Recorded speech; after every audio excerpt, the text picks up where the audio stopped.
Bienvenue pour ce sermon du vendredi. Dans le protestantisme, il est courant de lire un texte biblique et de le commenter. Mais il est aussi courant de prendre une thématique et de la développer. Aujourd'hui, c'est le choix que j'ai fait. Prendre une thématique et la développer. Et le thème que j'aimerais aborder aujourd'hui est celui du légalisme. Le mot légalisme ou légaliste ne se trouve pas écrit tel quel dans la Bible. Tout comme d'ailleurs le mot Trinité n'y est pas non plus. Pourtant, si nous parlons de la Trinité, c'est qu'à travers un mot unique, nous résumons tout un concept ou une idée qui néanmoins demeure un mystère comme quoi Dieu est un en trois personnes. Mais le mot Trinité ne se trouve pas dans la Bible. Pourtant, nous l'employons. Eh bien, il en est de même avec le mot légaliste ou légalisme. Il ne se trouve pas dans nos Bibles. Pourtant, il est sans cesse abordé sous terme d'un concept, d'une idée, voire même de quelque chose qui nous emprisonne. Mais ce mot-là, même s'il ne se trouve pas dans la Bible, résume parfaitement le fait de préférer la loi, les dogmes, les principes, les règles, au détriment de l'humain.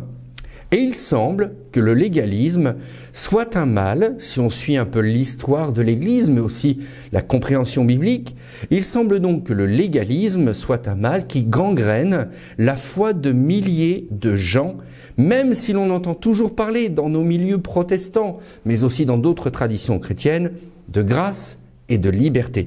D'ailleurs, bien souvent, on oppose le mot légalisme au mot liberté, au mot grâce. Et c'est le chemin que je suivrai. Jésus aborde le sujet du légalisme lorsqu'il dit en Marc 2, 27 « Le sabbat a été fait pour l'homme et non l'homme pour le sabbat ». Ce qu'il nous explique là, c'est que le sabbat est une règle, une ordonnance de la part de Dieu, voire même un commandement, si on prend le texte d'Exode 20 dans les 10 commandements. Mais Jésus dit le légalisme, du moins l'application stricte de la loi, pose un problème parce que cette loi a été faite pour l'homme et non pas l'homme pour la loi. C'est-à-dire qu'il faut quand même être au clair. On pourrait se poser la question, est-ce que toutes les lois sont mauvaises? Est-ce que toutes règles sont absurdes? Est-ce que tout principe est sans fondement? Parce que si on se dit, ben oui, là finalement Jésus nous dit, le sabbat, ça sert à rien. Non, non, c'est pas ce que je dis non plus, c'est pas ce que dit Jésus. Donc je repose cette question, est-ce que toute règle est foncièrement mauvaise en elle-même? Est-ce que toute règle est absurde? Est-ce que tout principe est sans fondement? Attention, attention, nous sommes appelés à avoir une démarche équilibrée. Nous devons être dans l'équilibre. Nous ne pouvons pas passer d'un extrême, le légalisme, à un autre extrême, qui serait une forme de légalisme de la liberté. Toute forme de codification a son utilité. Il ne faut jamais oublier ça. Par exemple, nous avons le code de la route qui nous permet de réguler le trafic. Et quel que soit l'endroit où vous êtes dans le monde, les panneaux sont pratiquement toujours les mêmes. Mais, de temps en temps, on se rend compte que nous avons les pompiers, les forces de l'ordre, les ambulances de secours, qui vont enfreindre la loi du code de la route. Et qu'est-ce qu'ils vont faire? Ils vont prendre les feux rouges, ils vont même prendre à contresens, ils vont même prendre des sens interdits. Pourquoi? Parce que toutes ces règles-là sont bien, elles permettent de fixer le trafic routier. Mais, priorité à la vie. Et ça, c'est le plus important. Et c'est de cette priorité à la vie dont nous parle Jésus. Ça ne pas avoir, je reprécise les choses, c'est pas que les règles sont mauvaises, mais ces règles-là doivent toujours nous donner priorité à la vie. Et quand Jésus parle de priorité à la vie, il ne fait pas qu'en parler, il le vit, il l'incarne. Lorsqu'il mange avec les prostituées, lorsqu'il parle avec Zachée ou Matthieu au service des Romains, vous savez, pour collecter l'impôt, lorsqu'il prend la défense de la femme adultère, lorsqu'il dit au condamné sur la croix juste à côté de lui, « Aujourd'hui même tu seras avec moi dans le paradis », Jésus donne toujours priorité à la vie. Bien que pour chacun, la prostituée, Zachée, Matthieu, la femme adultère, le condamné, tout était contre eux. Mais Jésus donne toujours priorité à la vie. C'est pourquoi l'auteur de l'évangile de Jean écrit en Jean 1,17 sous la forme d'un constat. « Si la loi fut donnée par Moïse, la grâce et la vérité sont venues par Jésus-Christ. » Quand je tiens ce discours, j'entends régulièrement des voix discordantes qui me disent qu'à m'écouter, je donne l'impression que tout est permis. Bon, eh bien, au risque de vous choquer, je dis que oui, tout est permis, à condition d'en accepter le prix. Vous êtes libre de faire ce que vous voulez, mais qui dit liberté dit responsabilité, l'un ne va jamais sans l'autre. Je suis libre de voler dans un magasin, comme libre de calomnier une personne, libre de maltraiter ma compagne, mon compagnon et mes enfants, libre de me saouler et détruire ma vie, libre de me droguer, libre, je suis libre, libre de me détruire en détruisant. Libre, je suis responsable, je le suis aussi. Si donc je détruis tout, que je ne sois pas étonné de finir mes jours en prison, sans amis, sans famille, sans relation. Oui, parce qu'il faut bien comprendre une chose. Tout être humain est libre, et c'est ainsi que Dieu l'a voulu. Mais que faisons-nous de cette liberté qui peut nous faire peur? La solution pour beaucoup est dans le « tu feras et tu ne feras pas », ce qui revient à dire le légalisme. Tout est codifié par des lois. Mais pourtant, le récit de la Genèse nous parle d'un couple qui a eu sa liberté et qui a utilisé sa liberté pour prendre ce fameux fruit défendu, la connaissance du bien et du mal. Oui, ce couple était libre, parce que Dieu ne nous a pas créés avec un collier pour nous rendre esclaves. Ils étaient libres, et qu'ont-ils fait de cette liberté? Mais c'est ainsi.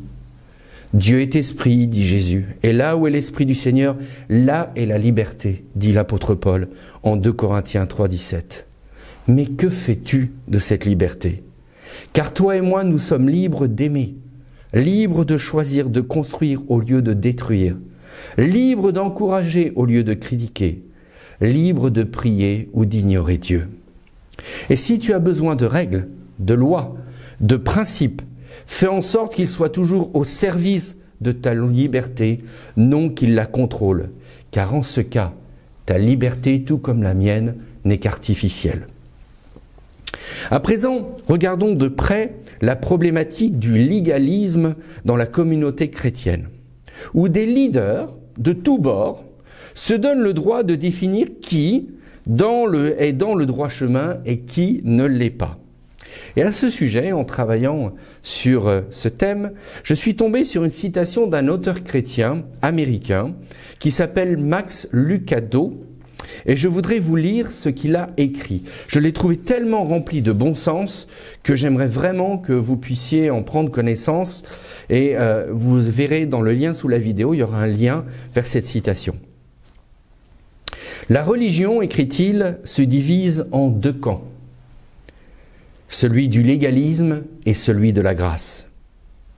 Un légaliste croit que si vous avez le bon look, que vous prononcez les paroles qu'il faut et que vous appartenez au bon groupe, vous serez sauvé. L'extérieur est reluisant, mais il manque quelque chose, la joie. Et que trouve-t-on à sa place? La peur de ne pas en faire assez, l'arrogance qui consiste à dire qu'on a bien assez fait, l'échec, car on pense vite qu'on a commis une erreur. Le légalisme, c'est la lente asphyxie de l'esprit, l'amputation de nos rêves. C'est juste assez de religion pour nous permettre de survivre, pas de nous rassasier. Le légalisme se nourrit de règles et de normes. Il n'a donc pas besoin de Dieu. Il recherche l'innocence pure, pas le pardon. Il tente en permanence de se défendre, de s'expliquer, de se faire bien voir, de se justifier. Mon opinion devient vite un fardeau pour vous. Il n'y a de place que pour un seul avis. Et devinez qui a tort. Mon avis devient votre limite.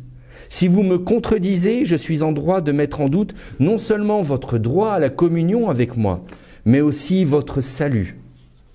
Mon opinion devient une obligation pour vous. Les chrétiens doivent s'en tenir à dire tous la même chose. Vous n'avez pas le droit de penser, mais seulement de marcher au pas à côté des autres. Pourtant, le salut est l'affaire de Dieu. La grâce, c'est son idée. C'est lui qui en a dressé les plans. Lui encore qui en a payé le prix. Il l'offre à qui il veut, quand il veut.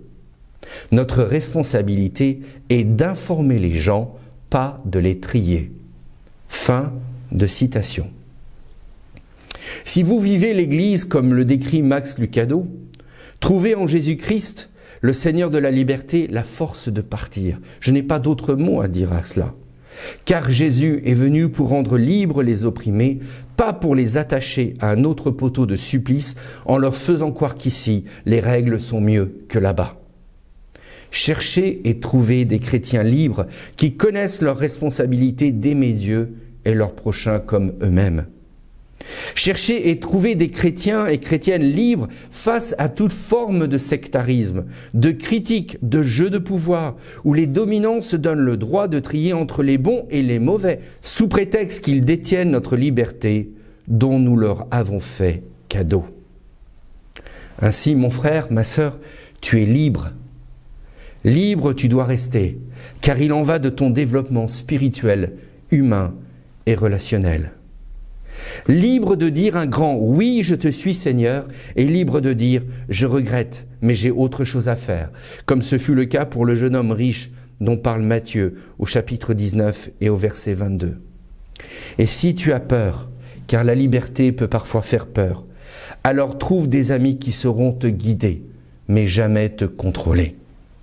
Dieu est ainsi, libre il est, libre il te veut.